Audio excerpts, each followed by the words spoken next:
एक बार महात्मा बुद्ध किसी गांव में प्रवचन दे रहे थे। वे अपनी बात को समाप्त करते हुए बोले, मानव के दुख का कारण है स्वयं को किसी से बांधना। जहाँ भी मोह होता है, बंधन होता है, वहाँ दुख स्वयं ही उत्पन्न हो जाता है।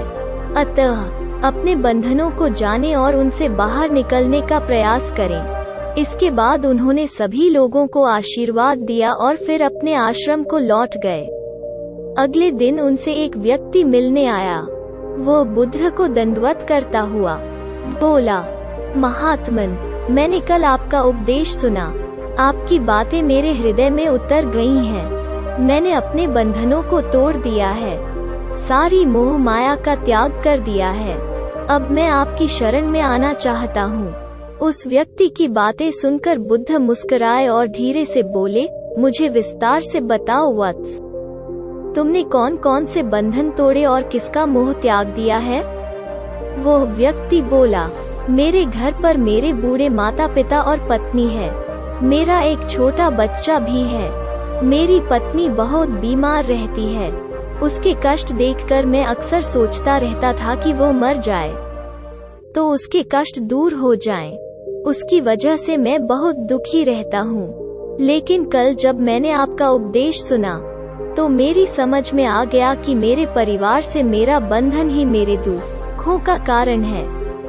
अगर मैं इसके चक्कर में पड़ा रहूंगा तो कभी सत्य को नहीं जान सकूंगा। इसलिए मैं अपने घर को त्याग कर आपके पास आया हूँ। बुद्ध ने पूछा, क्या तुम सचमुच सभी बंधनों से मुक्त हो गए हो? देख लो, कहीं कोई बंधन तुम्हारे पीछे रह तो नहीं गया? वो व्यक्ति बोला, नहीं प्रभु, मैं अपने जीवन की सारी चीजों को पीछे छोड़ आया हूँ और अब आगे बढ़ना चाहता हूँ। बुद्ध ने कहा, अगर ऐसी बात है तो फिर ठीक है, आज तुम यही आश्रम में रुको। कल मैं तुम्हें बताऊंगा कि तुम्हें क्या करना है। बुद्ध ने अपने एक शिष्य की ओर इशारा किया। शिष्य ने उसे आश्रम के अतिथि कक्ष में पहुंचा दिया। वो व्यक्ति उत्सुकतापूर्वक आश्रम की गतिविधियां देखता रहा। उन्हें देखकर वो बहुत प्रसन्न हुआ और अपने सौभाग्य पर इतराता रहा।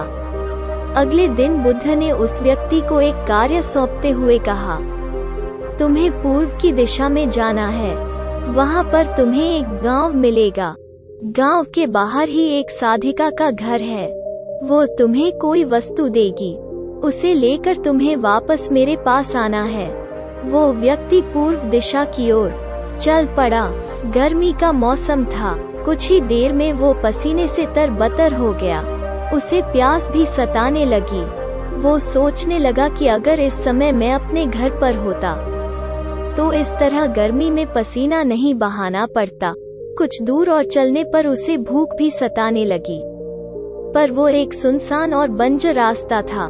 आसपास न तो कोई पेड़ था और न ही पोखर तालाब। वो पुनः सोचने लगा कि अगर मैं इस समय अपने घर पर होता तो अपनी पत्नी के हाथ का बना स्वादिष्ट भोजन कर रहा होता।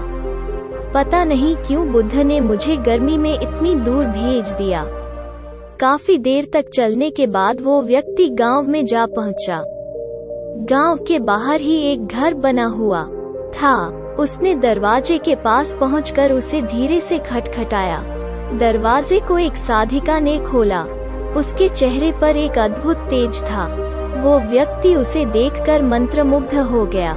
साधिका ने उसे अभिवादन करते हुए कहा, मैं जानती हूँ कि आपको बुद्ध ने भेजा है, आप अंदर आ जाएं। वो व्यक्ति घर के अंदर चला गया। साधिका के कहने पर उसने पानी से हाथ मुंह धोया और एक चटाई पर बैठ गया। साधिका ने उसके सामने भोजन की थाली रख दी। वह जल्दी जल्दी भोजन करने लगा। अचानक उस व्यक्ति की नजर साधिका के पैरों पर पड़ी। उसके पैर बहुत सुंदर थे। वो उन्हें देखता ही रह गया। तभी साधिका ने उसका ध्यान भंग किया। वो बोली, जिस व्यक्ति को बुद्ध के चरणों में स्थान मिल जाता है फिर उसे किसी अन्य के चरणों की आवश्यकता नहीं पड़ती। साधिका की बात सुनकर वो व्यक्ति लज्जित हो गया और नजरें नीची करके चुपचाप भोजन करने लगा। भोजन करने के बाद साधिका ने कहा, आप बहुत दूर से आए हैं। थक गए होंगे, यही चटाई पर लेट जाएं। मैं पंखा कर दूंगी। वह व्यक्ति बहुत थका हुआ था। वो चटाई पर लेट गया और अपनी आंखें बंद कर लीं। साधिका उसे पंखा करने लगी, पर लेटने के बाद भी उस व्यक्ति को चैन नहीं आया। उसने धीरे से अपनी पलकों को खोला और चोर नजरों से साधिका को देखने लगा। वो सोचने लगा, यह स्त्री कितनी सुंदर है, इसकी वाणी कितनी मोहक है। अगर यह मेरी पत्नी होती तो मेरा जीवन स्वर्ग बन जाता। साधिका इसके मन की बात समझ गई।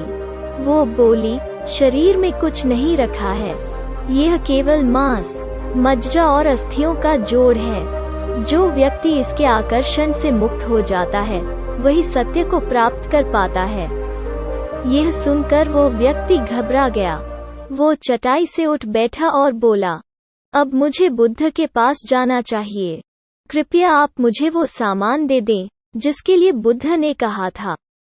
साधिका ने मुस्कुराकर जवाब दिया, बुद्ध ने आपको जिस कार्य के लिए भेजा था वो पूर्ण हो चुका है। साधिका की यह बात उस व्यक्ति को समझ में नहीं आई। वो दरवाजे की ओर बढ़ चला। दरवाजे के पास पहुंचकर वो एक क्षण के लिए रुका और पलटकर बोला, क्या आप अंतर्यामी हैं? आपने मेरे मन की बातें कैसे समझ ली? वो स्त्री मुस्कुराते हुए बोली, बुद्ध की कृपा से मैं मोह माया से ऊपर उठ चुकी हूँ, इसलिए भावनाओं से निर्लिप्त हूँ और किसी के चेहरे को देखकर उसके मन में उठने वाले विचारों को समझ लेती हूँ। उसकी बातें सुनकर वो व्यक्ति एक बार पुनः लज्जित हुआ और सोचने लगा कि जिस स्त्री ने सच्चे मन से मेरा सत्कार किया, मैं उसके बारे में क्या क्या सोचता रहा। उसके बाद वो बुद्ध के आश्रम की ओर लौट पड़ा। आश्रम में पहुंचकर वो व्यक्ति बुद्ध के चरणों में गिर पड़ा और बोला, महात्मन, मुझे क्षमा कर दें, मैं बड़ा पापी हूँ। उसकी बात सुनकर बुद्ध मुस्कुराए और बोले, मैंने तुम्हें साधिका के पास इसीलिए भेजा था ताकि तुम अपने आप को देख सको। अब मुझे बताओ, क्या तुम सचमुच मोह और बंधन को त्याग चुके हो? वो व्यक्ति कुछ नहीं बोला। वो नजरें नीचे किए चुपचाप खड़ा रहा। बुद्ध ने कहा, बाहरी बंधन और मोह को त्यागने से हम बंधन मुक्त नहीं होते। दरअसल बंधन और मोह हमारे भीतर होता है। तुमने परिवार को छोड़ दिया और सोचा कि मैं बंधन मुक्त हो गया, लेकिन जैसे ही तुम्हें अवसर मिला, तुम्हारे भीतर का मोह जाग उठा और इसी वजह से आज तुम अपने आप को पापी समझ रहे हो। मुझे क्षमा कर दे प्रभु। उस व्यक्ति ने अपने हाथ जोड़ दिए। फिर वो धीरे से बोला, आप सही कह रहे हैं, मैं केवल अपनी पत्नी से पीछा छुड़ाना चाहता था। वो बहुत बीमार रहती है। 1 वर्ष से हमारे बीच संबंध भी नहीं बन पाए। मैं कुछ ज्यादा कमाता भी नहीं हूँ, इसलिए मैं अपने परिवार के दायित्वों का निर्वहन भी ठीक ढंग से नहीं कर पा रहा हूँ। शायद इसीलिए मैं अपने परिवार से पीछा छुड़ाना चाहता था, पर अब मैं समझ गया हूँ, मेरा परिवार ही मेरा सत्य है और उसके दायित्वों का निर्वहन ही असली कर्म है। बुद्ध बोले, मैं जो कुछ भी कहता हूँ वो अपने अनुभव के आधार पर कहता हूँ। लोग मेरी बातों को सुनते तो हैं, पर वे अपने स्वार्थ के अनुसार ही उसका अर्थ ग्रहण करते हैं।